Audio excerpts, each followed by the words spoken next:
तो कैसे हो यार सभी। आज की वीडियो में हम लोग टेक्स्ट एडिटर्स के बारे में डिस्कस कर रहे होंगे। ये जो पर्टिकुलर टॉपिक है टेक्स्ट एडिटर्स का, इसके बारे में पहले भी आपको ब्रीफली बता चुका हूँ जब हमने HTML का जो बेसिक्स टॉपिक था, ठीक है ना, उसके बारे में पढ़ा था, तब मैं इसके बारे में आपको बता चुका हूँ। बट आज अब हम लोग एक ऐसी स्टेज ऑफ कोडिंग पर पहुंच चुके हैं जहाँ पे हमें टेक्स्ट एडिटर के बारे में तो पता ही होना चाहिए। सेकेंडली हमें ये भी पता होना चाहिए कि बेस्ट सूटेड टेक्स्ट एडिटर कौन सा है हमारी यूसेज के लिए, ठीक है। तो आज की जो वीडियो है वो काफ़ी इंफॉर्मेटिव और इम्पोर्टेंट रहने वाली है। अब ये मत सोचना कि ये जो वीडियो है खाली HTML के पॉइंट ऑफ व्यू से इम्पोर्टेंट है या फिर इंफॉर्मेटिव है। इन जनरल पर्पस भी ये काफ़ी नॉलेजेबल और इम्पोर्टेंट है, ठीक है ना। तो स्टार्ट करते हैं।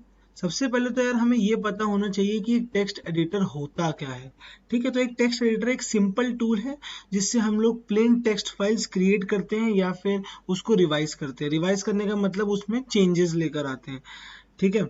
या फर्स्ट पॉइंट में भी यही बात लिखी हुई है कि टेक्स्ट एडिटर जो है वो सिंपल क्रिएशन या फिर रिवाइज करने के लिए डॉक्यूमेंट्स में काम आता है एक कंप्यूटर में।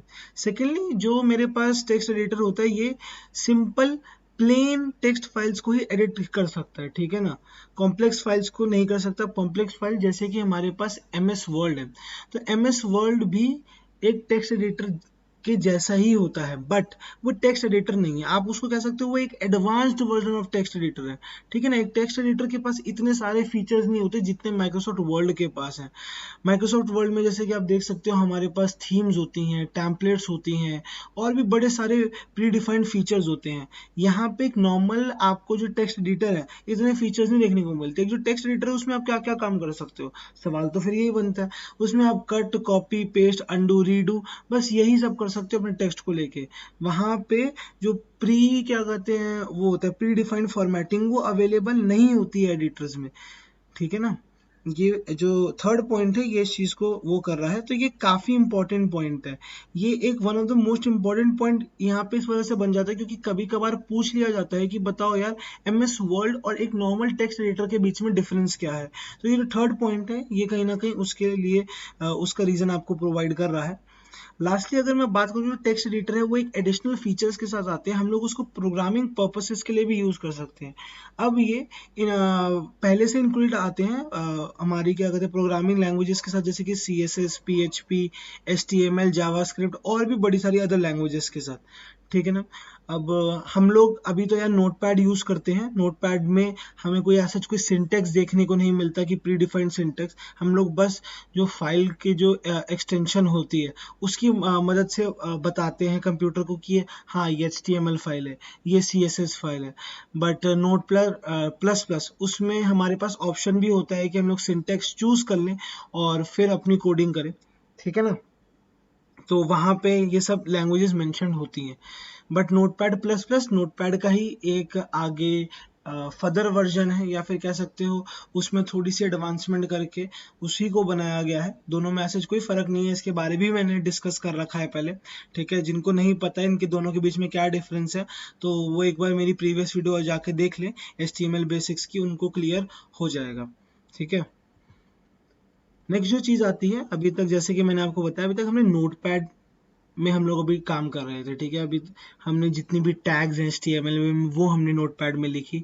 अभी मेरी लास्ट जो वीडियो थी जिसमें हमने टेबल्स के लिस्ट के बारे में जाना, उसमें भी हमने नोटपैड में ही काम करा। अब नोटपैड क्या है? नोटपैड एक सिंपल टेक्स्ट एडिटर है जो आपको मदद करता है डॉक्यूमेंट्स क्रिएट करने में, ठीक है ना, कंप्यूटर के अंदर। अब मैं पहले ही बता चुका हूँ ये MS ऑफिस से बहुत अलग है, ठीक है ना, या फिर स्पेसिफिकली MS वर्ड से ये बहुत अलग है। नोटपैड एक सिंपल टेक्स्ट एडिटर है। सेकेंडली ये भी क्या कहते हैं, जैसे अब क्योंकि ये एक टेक्स्ट एडिटर है तो इसके पास भी फीचर है कि ये प्रोग्रामिंग लैंग्वेजेस को सपोर्ट कर सकता है। अब बात ये आती है कि इतने टाइम से हम लोग नोटपैड को यूज कर रहे हैं और आज जब हम लोग in middle of learning HTML है तो आज हम लोग टेक्स्ट एडिटर के बारे में अचानक से क्यों जान रहे हैं?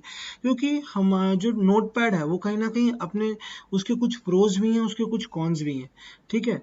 तो पहले मैं आपके साथ एक मतलब जो एडवांटेज है उसका पहले उसके साथ डिस्कस कर लेता हूँ, फिर उसके बाद हम लोग डिसएडवांटेजेस ऑफ नोटपैड पर आएंगे।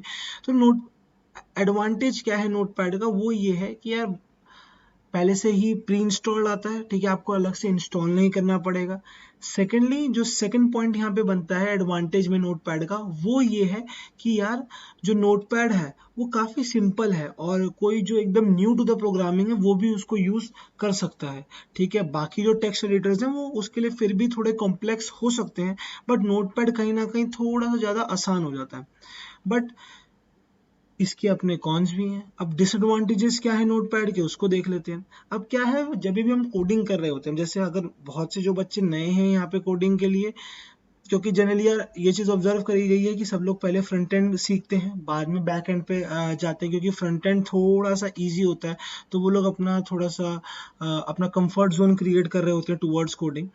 तो या जब भी आप लोग कोड करोगे, जब भी आप एडवांस लेवल ऑफ कोडिंग करोगे, तो वहाँ पे जो कलर मार्किंग होती है ना, या फिर जो कलर स्कीम्स होती हैं, वो काफ़ी इंपॉर्टेंट एस्पेक्ट होती हैं। वो आपको अलग मतलब ये एक ऐसा एस्पेक्ट होता है जो आपको डिफरेंशिएट करने में मदद करता है, ठीक है ना। अब जैसे जिन्होंने भी मेरा बॉक्स सिस्टम वाला वीडियो देखा होगा या फिर प्रीवियस वीडियो ऑफ लिस्ट देखा होगा, जिसमें मैंने बॉक्स सिस्टम के बारे में भी काफ़ी बात करी है, तो आपने देखा होगा कि मैं बार बार बॉक्स सिस्टम को बनाने के लिए अलग अलग कलर्स का इस्तेमाल करता था, ठीक है ना। मतलब जैसे ये एक मैं एग्जांपल ले रहा हूँ, अलग अलग कलर्स का इस्तेमाल करता था।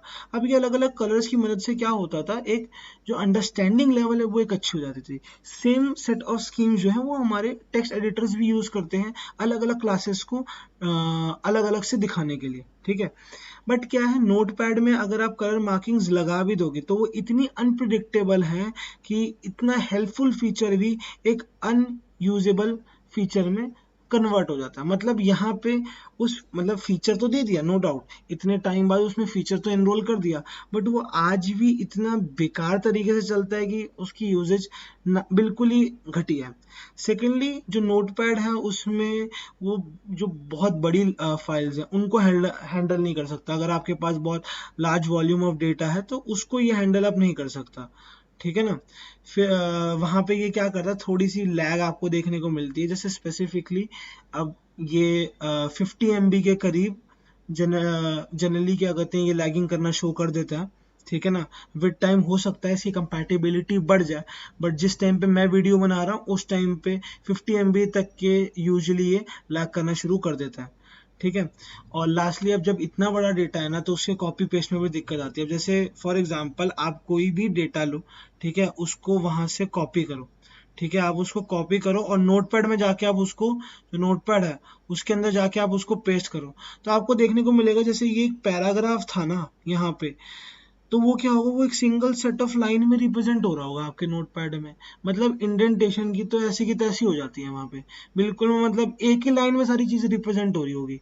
तो वो भी कभी कभार ना काफी दिक्कत वाला काम हो जाता है, मतलब कॉपी पेस्ट में भी डिफिकल्टी यहाँ पे शो होती है, ठीक है।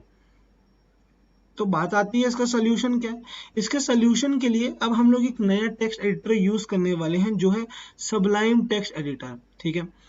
ये वेब डेवलपमेंट के काम में बहुत ज़्यादा ही यूज़ किया जाता है सबलाइम टेक्स्ट एडिटर, ठीक है। अब सबलाइम टेक्स्ट एडिटर के क्या क्या फीचर्स हैं या फिर इसके क्या क्या प्रोज हैं नोटपैड के ऊपर। सबसे पहले तो यार ये जो जैसे कि यहाँ पे मैंने अंडरलाइन भी पहले से कर रखा, कोड मार्कअप और प्रोज के लिए काफ़ी ज़्यादा फेमस है, ठीक है ना। काफ़ी सोफिस्टिकेटेड टेक्स्ट एडिटर है ये। सेकेंडली इसका इंटरफेरेंस वगैरह, इसके और एक्स्ट्रा फीचर जो हमें देखने को मिलते हैं वो इतने अच्छे हैं कि मतलब आप नोटपैड एकदम से भूल जाओगे। सेकेंडली परफॉर्मेंस बहुत अमेजिंग है। अब परफॉर्मेंस की बात कहाँ से आ गई, परफॉर्मेंस की वजह से कि हमने प्रीवियस स्लाइड में देखा था कि 50 MB, ठीक है ना, जो 50 MB होता है उसके बाद हमारा जो नोटपैड है वो कहीं ना कहीं लैग करना स्टार्ट कर देता है। बट ये जो है ये इतनी उस पर कभी भी लैग नहीं करेगा, ठीक है ना। ये एक बड़ी अच्छी परफॉर्मेंस हमें प्रोवाइड करता है। नेक्स्ट यहाँ पे एक मैंने सिंपल आपको डिफरेंशिएशन दिखा है। प्रीवियस वीडियो में हमने लिस्ट के बारे में जाना था। अब ये जो लेफ्ट हैंड साइड की इमेज है ये मेरे को शो कर रही है जो हमने नोटपैड में बनाया था, और वही सेम कोड की जो रिप्रेजेंटेशन है ये यहाँ पे मैंने सबलाइम टेक्स्ट एडिटर में करी है, ठीक है। ये सबलाइम है और ये नोटपैड है। तो यहाँ पे देख पा रहे होगे कि मतलब मैंने आप जैसे पिछली वीडियो की अगर आप देखोगे लेंथ इंक्रीज होने का कारण क्या था कि जो बॉक्स सिस्टम था उसको काफी डिटेल में समझाया, बट मतलब आपने देखा होगा एक्सप्लेनेशन वीडियो में भी था, और तो और वो जो हमने कोड वाली वीडियो थी उसमें भी था, क्योंकि यहाँ पे क्लियर नहीं है। आप देखोगे यहाँ पे क्लियरिटी इतनी नहीं मिल पा रही, बट अगर आप यहाँ पे ये जो सबलाइम में यहाँ पे दे रखा, अगर आप इसको देखोगे ये सेम कोड को, तो ये देखो OL है, ठीक है ना, मतलब ऑर्डर लिस्ट स्टार्टेड है, उसके अंदर ये LI एलिमेंट आ रहा है, बट कहीं पे भी क्या नोटपैड में हमें ये चीज देखने को मिल रही है? नहीं। मतलब इंडेंटेशन की तो ऐसी की तैसी हो ही रखी है। सेकेंडली आप यहाँ पे देखोगे कलर स्कीम्स यूज्ड है, ये टैग है तो इसको वो एक अलग अलग से रिप्रेजेंट कर रहा है। नॉर्मल जो उसके अंदर लिखा हुआ है, मतलब जो जैसे अब ऑर्डर लिस्ट यहाँ पे मैंने H2 हेडिंग के अंदर लिखा हुआ है, तो ये मेरे वेब ब्राउजर में रिप्रेजेंट होने वाला है, तो इसको एक अलग कलर स्कीम से वो कर रखा है। अब यहाँ पे नोटपैड में तो एक सिंगल कलर स्कीम है, ठीक है, और अगर मैं कलर स्कीम लगाता भी हूं तो मैंने आपको प्रीवियस स्लाइड में बताया कि वो बिल्कुल भी ढंग से वर्क नहीं करता। तो क्या है, यहाँ पे कंफ्यूजन रेट ज्यादा होता है, बट एंड ओवर टाइम फिर क्या होता है, एक सेम टाइप का टेक्स्ट गलतियां होने के चांसेस यहाँ पर हमारी बढ़ जाती हैं, ठीक है। तो अब हम लोग जो है जो अब से जो नेक्स्ट वीडियोस आने वाली है, अब हम लोग जो हमारी कोडिंग है वो सबलाइन टेक्स्ट एडिटर में करने वाले हैं। बच्चों को एक कॉमन सवाल कभी कभार आता है कि सर क्या हम नोटपैड कंटिन्यू कर सकते हैं? तो हाँ यार, अब आप लोग नोटपैड कंटिन्यू बिल्कुल कर सकते हो। देखो अगर आपको नोटपैड में काम करने में आसानी है तो कोई बात नहीं, हम नोटपैड में काम करो, बट इवेंचुअली आप भी सबलाइन पे शिफ्ट कर जाओगे इसके फीचर्स, इसकी इंडेंटेशन, कलर स्कीम्स वगैरह, इन सब फीचर्स की वजह से, ठीक है ना। बट अगर आपको नोटपैड ज्यादा यूजर फ्रेंडली लग रहा है अकॉर्डिंग टू यू, तो आप उसको कंटिन्यू कर सकते हो यूज करने में।